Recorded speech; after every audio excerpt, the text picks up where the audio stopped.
நாடு நாசமா போகுது, போகட்டும், நமக்கு என்ன. நாமளும் ஜம்முன்னு சேர் போட்டு உட்காந்து, அதுவும் சும்மா இல்ல, கால் மேல கால் போட்டு உட்காந்து அதை பார்த்து ரசிப்பமே அப்படின்னு நினைக்கிறேன்.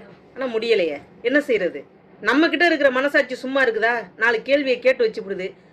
கொடுத்த வாக்குறுதிகள்லாம் விரைவில் செய்வீங்களா இல்ல 2-3 ஆண்டுகளுக்கு பிறகு செய்ய திட்டமா? நாங்க ஆரம்பத்திலேயே சொன்னோம், கொளத்தூர்லயே திரு மு க ஸ்டாலின் அவர்கள் தோப்பாருன்னு நான் சொல்லியிருந்தோம். கொளத்தூர் பிரச்சாரத்தில் சொல்லியிருந்தோம்.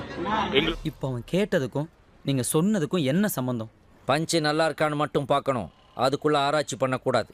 இதை எழுதி மனப்பாடம் பண்ண நான் எவ்வளவு சிரமப்பட்டேன் தெரியுமா?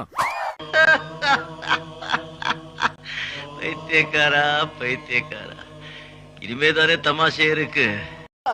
இப்போ விஜய் சார் சிஎம் ஆயிட்டாரு இல்லையா, அதை பத்தி நீங்க என்ன நினைக்கிறீங்க? எனக்கு விஜய் வந்ததுல விருப்பம் இல்ல. விஜய்க்கு எதுவும் அனுபவம் இல்ல, அரசியல் அனுபவம். அவர் இவன் மூத்திரத்தை குடி, அப்ப கூட உனக்கு புத்தி வராது.